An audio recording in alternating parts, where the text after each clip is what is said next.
DD news के माध्यम से हम आज़ादी के 75 वर्ष पूरे होने पर अमृत महोत्सव के तहत आपको आज़ादी का सफर दिखा रहे हैं, जिसमें कई गुमनाम स्वतंत्रता सेनानियों और ऐसी ही कुछ कहानियों से आपको रूबरू करा रहे हैं।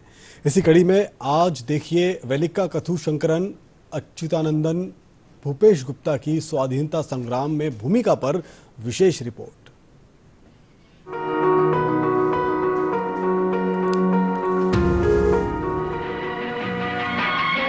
20 अक्टूबर 1914 को भूपेश गुप्ता का जन्म ब्रिटिश भारत में बंगाल प्रांत के तत्कालीन मयमनसिंह जिले के इटना में हुआ था।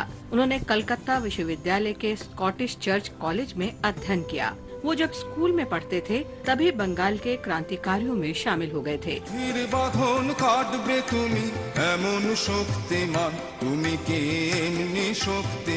उन्हें 4 साल से अधिक समय तक हिरासत में रखा गया था। बाद में भूपेश लंदन चले गए और भारतीय कम्युनिस्टों के गुप्त दल में शामिल हो गए। उन्होंने ब्रिटिश जनता के बीच इंडिया लीग के प्रचार के कार्य में सक्रिय रूप से भाग लिया और भारत की पूर्ण स्वतंत्रता की मांग करते हुए उन पर दबाव डाला। भूपेश गुप्ता वर्षों जेल में बिताने के कारण खराब स्वास्थ्य के बावजूद ब्रिटिश पुलिस से बचकर अकेले सक्रियता से जुटे रहे। उनका दायरा केवल कम्युनिस्टों तक ही सीमित नहीं था। कई युवा, बूढ़े और अन्य लोग उनकी ओर खिंचे चले आते थे। ये आश्चर्य की बात नहीं थी कि उनके मित्रों में फिरोज गांधी और इंदिरा नेहरू भी थीं और उनके साथ उनकी दोस्ती कई उतार चढ़ाव के बावजूद बनी रही। वे तीनों युद्ध काल के दौरान एक ही नाव से घर लौटे। वापस आकर भूपेश गुप्ता ने कम्युनिस्ट पार्टी में कुछ समय के लिए पीसी जोशी के अधीन काम किया। 1941 में वे खुलकर सामने आए और बंगाल में सक्रिय हो गए। वे ज्योति बसु के साथ friends of the Soviet union के स्थापना करने वाले लोगों में से शामिल थे। ब्रिटेन में बिताए गए दिनों से ही दोनों एक दूसरे के करीब थे। उनके बीच ये घनिष्ठ मित्रता 1964 में कम्युनिस्ट आंदोलन विभाजित होने तक निर्बाध रूप से जारी रही।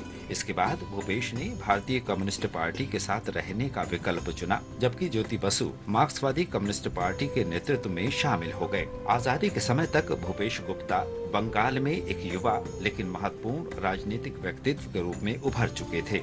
उनका इरादा नई ऊंचाइयों को छूने का था। भूपेश 3 अप्रैल 1952 से अपनी मृत्यु तक 5 बार पश्चिम बंगाल से राज्यसभा के सदस्य रहे। वे एक कुशल सांसद थे। भूपेश गुप्ता अन्याय या असमानता के खिलाफ खड़े होने और राष्ट्रीय गरिमा को बनाए रखने के लिए अपने अदम्य साहस के लिए जाने जाते थे। राज्यसभा में निर्भीकता से अपना तर्क रखने के भूपेश के कम से कम 100 प्रसंगों का वर्णन किया जा सकता है। 6 अगस्त 1981 को मॉस्को में उनका निधन हो गया।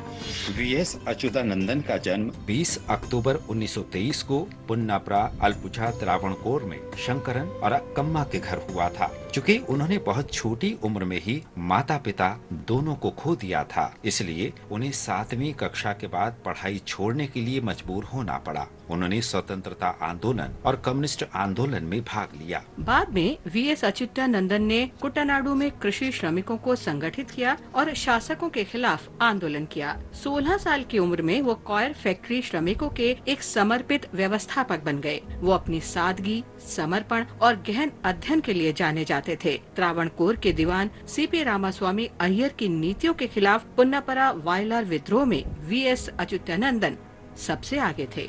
त्रावणकोर के दीवान त्रावणकोर में अमेरिकी मॉडल की सरकार स्थापित करना चाहते थे। वीएस अच्युतानंदन को 28 अक्टूबर 1946 को गिरफ्तार कर लिया गया। उन्होंने अपने राजनीतिक जीवन के दौरान 5.5 साल जेलों में बिताए और 4 साल भूमिगत रहे। वीएस अच्युतानंदन संसदीय राजनीति में भी सक्रिय रहे। वे 7 बार केरल विधानसभा के सदस्य चुने गए। 2006 में 82 साल की उम्र में वो केरल के 11वें मुख्यमंत्री